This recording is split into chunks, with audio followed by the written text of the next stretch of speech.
Introduce yourself. जी sir. Sir, I am Prabhat Kumar Singh. I have done my BTech from Gurukul Kangri University, Haridwar, and currently I am pursuing for CFEF Assistant Commandant. Okay. I What is the speed of light? what's pardon, sir? What is the speed of light? Sir, 3 lakh kilometer per second. Okay. So Yes. what is time at this time? Sir, it is 9 minutes past 5 o'clock. 5. Okay. So you are late by 8 minutes. So in 8 minutes, light will travel how much distance? Sir, it will go. I think it will travel the distance from it reach from sun to our earth. So what is the distance that you should tell, na? It is around 15 crore kilometer. Okay. Okay. No issue. So from sun, we are getting energy from sun. So what is the source of energy in the sun? Source of energy in the sun is the nuclear fusion. The nuclei of the hydrogen fuse to form the nuclei of the helium, and in this process, a lot of energy released, and that is the source of energy. Okay. So nuclear fusion reaction is possible on Earth. Sir, it is possible, but it requires huge temperature that cannot be generally created. But in laboratory, it is being created, and researches are going on in this direction. To Okay. You are having interest in science from your childhood. Okay. You are having pardon, sir. you are having interest in science from your school days. Yes, sir. So why you are coming in this field in place of going to research in science? Sir, I want to say that the burning desire for joining UPSC is my childhood dream, and meanwhile I have also interest in science and technology. That's why I pursue my BTech. But I think the inclination towards the job of UPSC is more than this. That's why I come in this job, Okay. because I have a obsession with the uniform job, so Okay. that I come. NASCOM divided engineers in two groups. One is Yeah. 25%, another is 75%. You are in Yeah. 25% or 75%. Sir, pardon, repeat once more, sir. Yeah.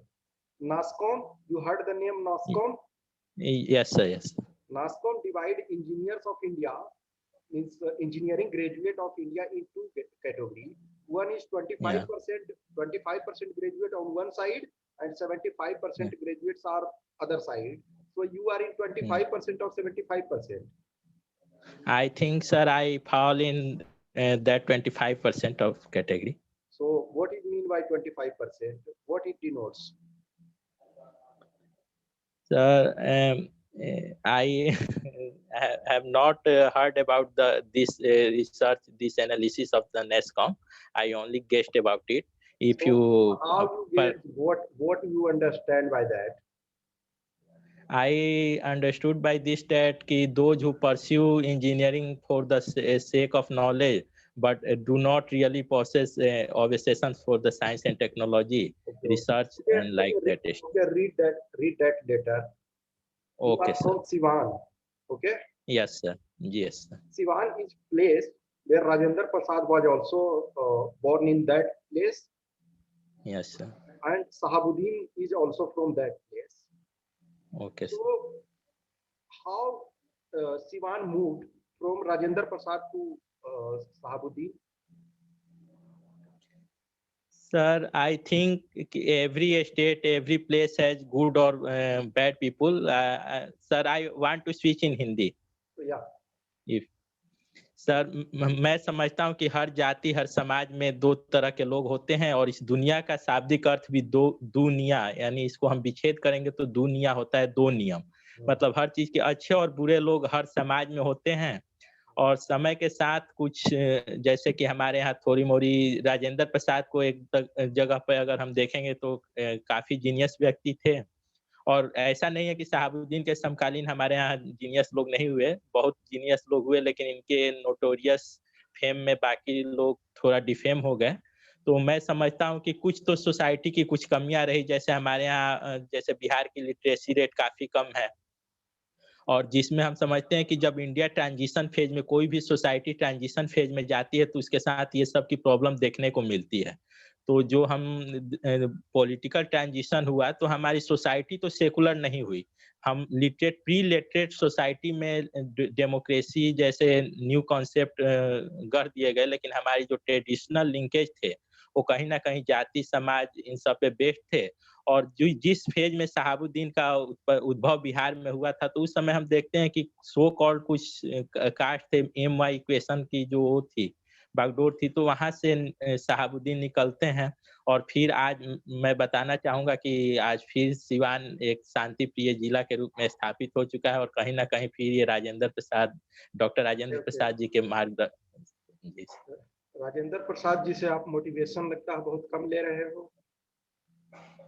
जी, ऐसी बात नहीं है, वो हमारे देश के प्रथम prime minister और हमारे जिले से बिलॉन्ग करते हैं, तो कहीं न कहीं वो हमारे लिए हमेशा से प्रेरणा के स्रोत रहे हैं। तो लेकिन तो आप उनको फॉलो किए हुए होते, तो आप इसके पहले जी। अटेम्प्ट्स में क्वालीफाई हुए होते एटलीस्ट इंटरव्यू राउंड तक। कहाँ आपकी गलती रह गई? जी सर, फ्रैंकली मैं बताऊँगा कि सर मैं इस सर्विस के, इतना बढ़िया सर्विस है इसके बारे में काफ़ी लेट रियलाइज़ हुआ। शुरू में मैं एनडीए, सीडीएस इत्यादि परीक्षाओं के बारे में जानता था, क्योंकि मेरे फैमिली बैकग्राउंड से इन सब की नॉलेज मिली थी। जब उन सब में मैं हर बार रिटेन क्वालीफाई होता था, लेकिन एसएसबी किसी समय क्लियर नहीं कर पाया। तो मैं अपना इंट्रोस्पेक्शन किया, और मीनवाइल मतलब फ्रेंड्स के थ्रू ऐसे मैं एग्ज़ाम, तो ये 4th attempt and last attempt है मेरा, लेकिन कभी मतलब उस तरह की सीरियसनेस से नहीं दिया। लेकिन पिछले लास्ट 2 अटेम्प्ट मैंने सीरियस फ़ोकस करके दिया, तो पिछले बार सर मेरा 1 मार्क्स ओवरऑल मैं क्वालीफाई था, लेकिन सेकंड पेपर में 1 मार्क्स से मेरा इंडिविजुअल सब्जेक्ट कैटेगरी नहीं हो पाया था, इसलिए मैं नहीं जा पाया। आपने अपने फादर से क्या सीखा बेस्ट 2 क्वालिटी? जी सर, मेरे फ़ादर से मैंने अपने ड्यूटी को पूरे ईमानदारी से करना, ट्रूथफुलनेस और ईमानदारी को सीखा, इंटीग्रिटी भी उनसे सीखा। क्योंकि अभी बिहार में इलेक्शन चल रहा है, इनफैक्ट आज सेकेंड दूसरे चरण का वोटिंग हो रहा है, अभी अब एंड होने वाला है। तो जी सर। बिहार में आप जो जातिगत समीकरण है, तो जी। इसको क्या आप पॉजिटिव तरीके में देखते हैं या फिर नेगेटिव तरीके से बिहार के विकास में?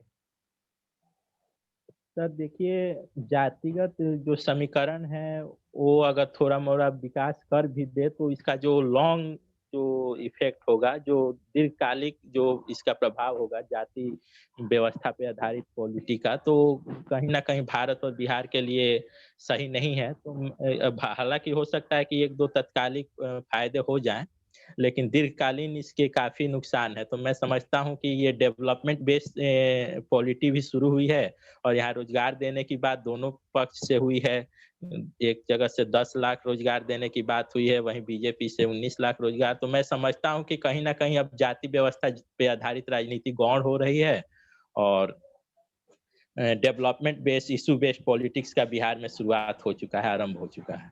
तो आप बीजेपी ने जो 19 लाख दिया, तो क्या उसमें पकौड़ा योजना वाला भी जॉब शामिल है?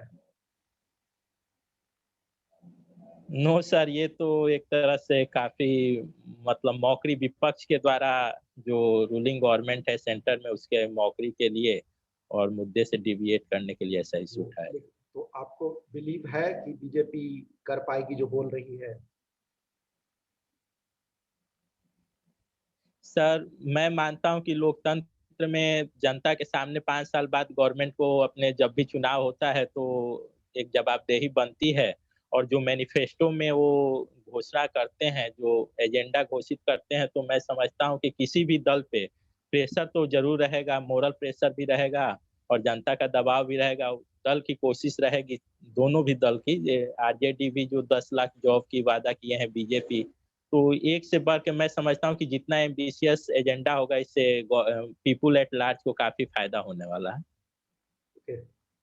सेंट्रल आर्म पुलिस फोर्स में जाने के लिए आपके पास क्या जी। क्वालिटी है जो लोगों से अलग करती है आपको?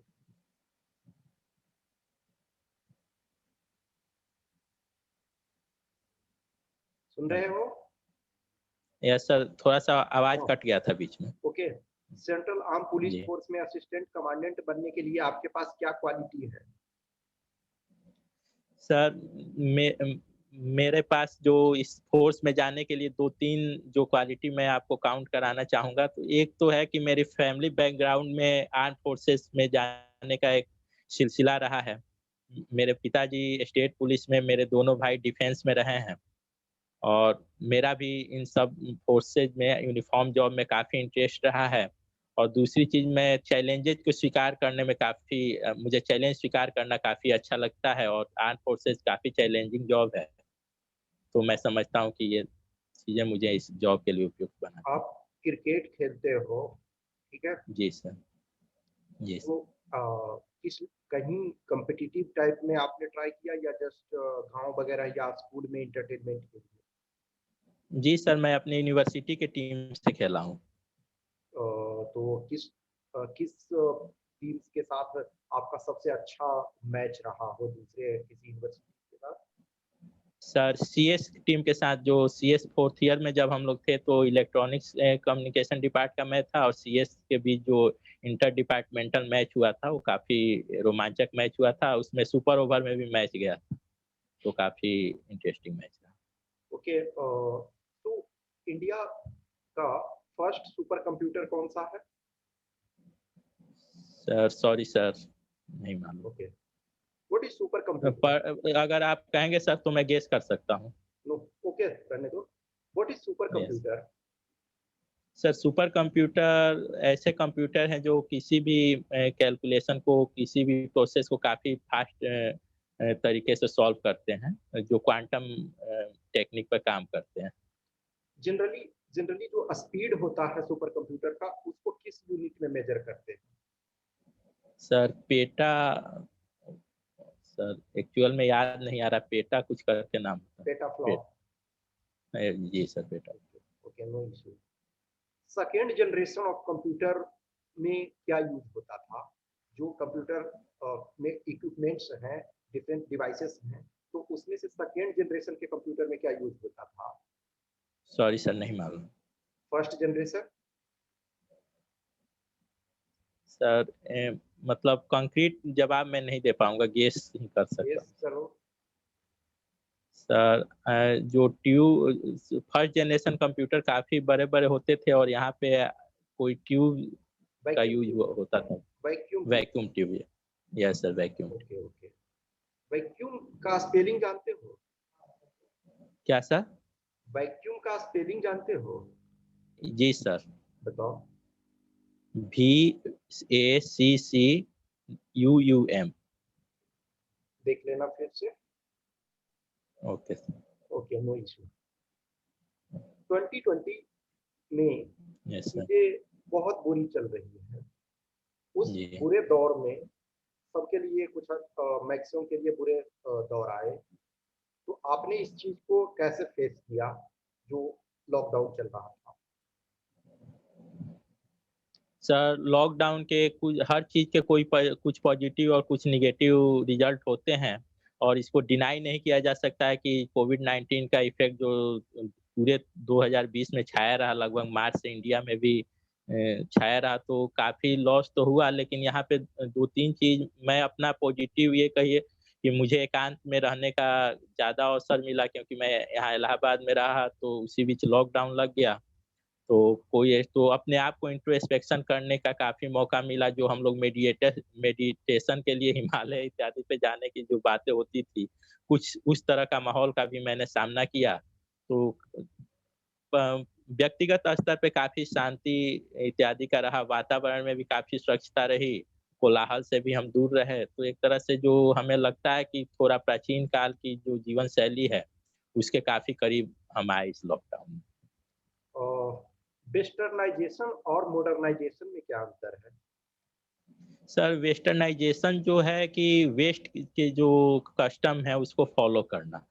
इसमें वेस्ट में ये नहीं है कि वेस्ट में हर जो चीज़ है वो मॉडर्न ही है, वेस्ट में भी कुछ नेगेटिव चीज़ें हैं। तो वेस्टर्नाइजेशन का है कि अंधा ब्लाइंडली वेस्ट को फॉलो करना, ये वेस्टर्नाइजेशन है। और मॉडर्नाइजेशन है कि हम मॉडर्न टेक्निक जो नए तौर तरीके हैं जो पास्ट से कंटिन्यूटी में भी हो सकते हैं और डिसकंटिन्यूटी में भी हो सकते हैं, उसको फॉलो करना, ये मॉडर्नाइजेशन। ग्लोबलाइजेशन का हमारे जी, सोसाइटी पे वर्तमान में इंडियन सोसाइटी को देखें तो वो जी। ग्लोबलाइजेशन इंडियन सोसाइटी को किस ढंग से प्रभावित कर रहा है? सर ग्लोबलाइजेशन के पॉजिटिव और नेगेटिव दोनों इम्पैक्ट है और मैं कहना चाहूँगा कि पॉजिटिव इम्पैक्ट काफ़ी ज़्यादा है। जैसे यहाँ पे हमने शुरुआत में तो हमने ब्रेन ड्रेन की समस्या देखी, लेकिन माननीय प्राइम मिनिस्टर जी ने एक स्टेटमेंट राजीव गांधी जी ने दिया था कि this brain drain is brain gain. तो जो हमारे साइंटिस्ट हैं, विदेशों में शिक्षा लेके जो यूथ आते हैं, वो स्किल डेवलप करके इंडिया में आते हैं तो काफ़ी अच्छा डेवलपमेंट करते हैं। फिर इंडिया का जब हम देखते हैं कि जब से हमने ग्लोबलाइजेशन एडॉप्ट किया तब से हमारी इकोनॉमिक ग्रोथ रेट से हम बाहर आके हमारी अर्थव्यवस्थाएँ 10-10% जीडीपी ग्रोथ हमने देखे हैं। 2019 18 तक 18-19 तक हम लोग दुनिया के सबसे बड़ी अर्थव्यवस्थाओं में अधिक विकास दर जीडीपी ग्रोथ रेट दर्ज करने वाले कंट्री थे। तो ग्लोबलाइजेशन का हमारे देश इंडिया पे काफ़ी अच्छा सकारात्मक प्रभाव रहा है, जो इसके कुछ नकारात्मक पहलुओं को उम, ओवर ओवर नेगोशिएट करें। आप देश पे के एसेट हो या लायबिलिटी हो? सर आई थिंक कि मैं देश के लिए अब एसेट बनने की दौर में हूँ। वर्तमान में क्या हो? वर्तमान में सर मैं लायबिलिटी हूँ, नॉन परफॉर्मिंग एसेट हूँ अगर आप कह सकते हैं तो। अच्छा, जी नॉन सर। परफॉर्मिंग एसेट कैसे हो? सर ऐसा एसेट जिस पे जैसे बैंकिंग टर्म में हम देखते हैं कि बैंक का जो लोन जिस पे उसको कुछ रिटर्न नहीं मिल रहा हो, तो उसको नॉन परफॉर्मिंग एसेट कहा जाता है। तो उसी तरह से ये देश का मैं ऐसा एसेट हूँ, जिसके अंदर पोटेंशियल है, लेकिन अभी उस प्रोसीजर में मैं अभी अपने पोटेंशियल का यूज़ नहीं कर पा रहा हूँ देश हित के लिए, लेकिन भविष्य में संभावनाएँ हैं कि मैं अपने पोटेंशियल का यूज़ कर सकता हूँ, देश निर्माण, देश के सुरक्षा, आंतरिक सुरक्षा इत्यादि में अपना योगदान दूँगा। तो उस समय परफॉर्मिंग एसेट हो जाऊँ। ओके, नागालैंड के बारे में कुछ सुने हो? जी सर। नागालैंड का कैपिटल कहाँ है? सर कोहिमा। ओके, कोहिमा का गुवाहाटी से दूरी क्या है? सर पार्डन सर, नहीं बता सकता। ओके, ओके, पटना से सिवान का दूरी?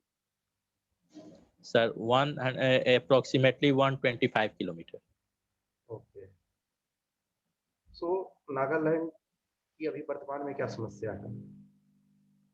सर नागालैंड में जो एनएससीएन इत्यादि जो उग्रवादी संगठन है, तो अलग एक ग्रेटर नागालैंड की माँग करते हैं, जिसके कारण वो मतलब अपने आप को सेशनिस्ट टेंडेंसी जिसको हम कह सकते हैं, वो अपने ग्रेटर नागालैंड में जैसे कि उसमें कुछ म्यांमार के क्षेत्र भी शामिल है, जो इस समय जो इनकी एरिया है नागालैंड की, उससे लगभग 75,000 किलोमीटर ज़्यादा एरिया ग्रेटर नागालैंड में आता है।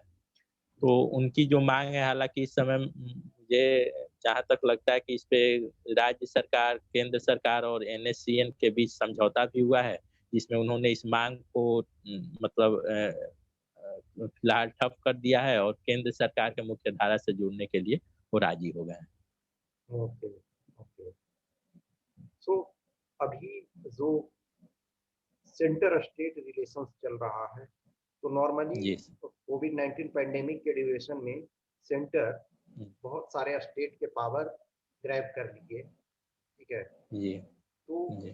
ये जो सेंटर और स्टेट का रिलेशन हमारे पास है तो नॉर्मली सेंटर जो है वो मोर पावरफुल है। तो ये कंसेप्ट हमने कहाँ से लिया?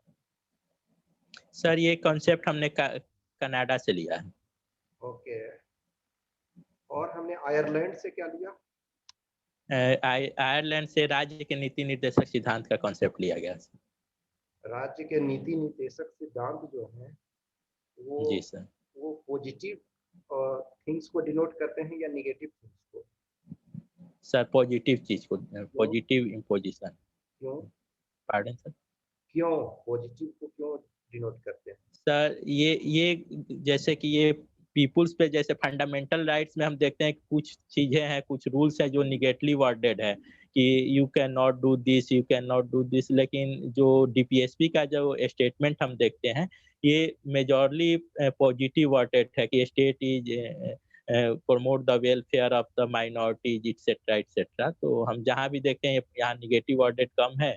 स्टेट के पार्ट पे इनिशिएटिव लेने की बात की गई है पीपुल के welfare, minority, weaker section, SC ST etcetera के लिए, तो ये पॉजिटिव।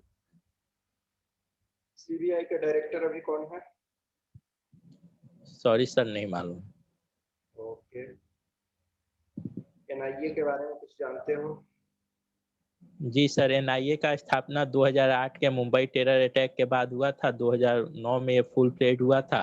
एनआईए के अंतर्गत अभी संशोधन हुआ है जिस एक्ट में, तो जैसे कि यूएपीए जो है अनलॉफुल एक्टिविटी प्रिवेंशन एक्ट के अंतर्गत, जो पहले था कि एनआईए के डीएसपी रैंक के ऊपर के ऑफिसर्स को अथॉरिटी थी कि वो किसी भी मैटर को इन्वेस्टिगेट कर सकते हैं, लेकिन जिसके कारण पर्सनल पावर की कमी को देखते हुए इस समय न्यू संशोधन में उसको इंस्पेक्टर रैंक एंड अबव के ऑफिसर को अथॉरिटी दे दी गई है।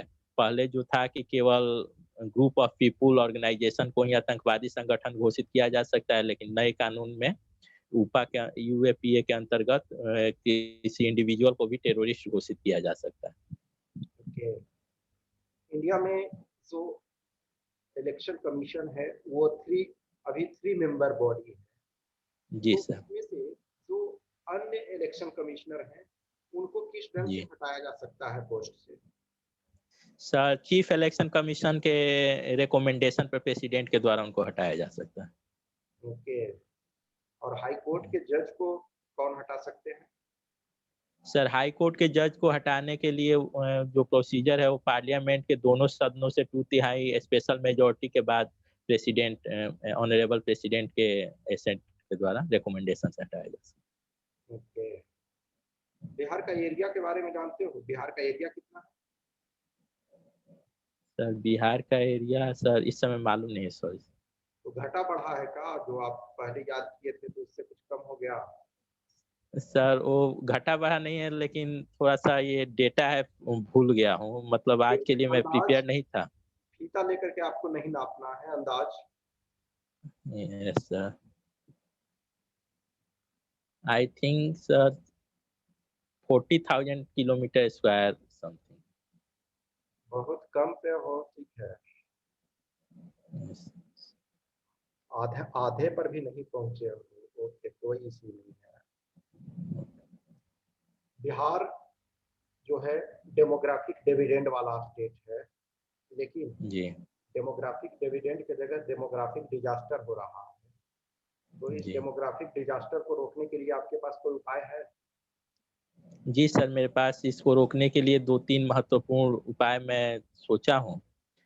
जैसे कि बिहार में सर कृषि प्रधान राज्य है, तो यहाँ हम फूड प्रोसेसिंग इंडस्ट्रीज को डेवलप कर सकते हैं। यहाँ पे लैंड उपजाऊ है तो फैक्ट्री लगाना उतना फायदेमंद सौदा नहीं है, क्योंकि फैक्ट्री जनरली कम उर्वर जमीनों पे लगाया जाता है। देश के अन्य भागों में खाद्यान्न की कमी के सामना करना पड़ सकता है। लेकिन यहाँ पे hotel and hospitality, tourism etcetera को डेवलप कर देंगे तो काफ़ी लोगों को रोज़गार मिलेगा। यूनिवर्सिटी वगैरह का डेवलपमेंट कर देंगे तो वहाँ भी स्टूडेंट्स आएँगे, तो लोग एजुकेशन सेंटर डेवलप करेंगे तो वो लोग जैसे अगल-बगल के लोगों के यहाँ रहेंगे, तो लॉज वगैरह में रहेंगे तो लोग टिफ़िन सिस्टम शुरू कर सकते हैं, उन लोगों की हॉस्पिटैलिटी में काम शुरू कर सकते हैं, तो इससे काफ़ी हद तक रोज़गार की समस्या को सॉल्व किया जा सकता है और बिहार के लोगों का पलायन रोका जा सकता है। ओके।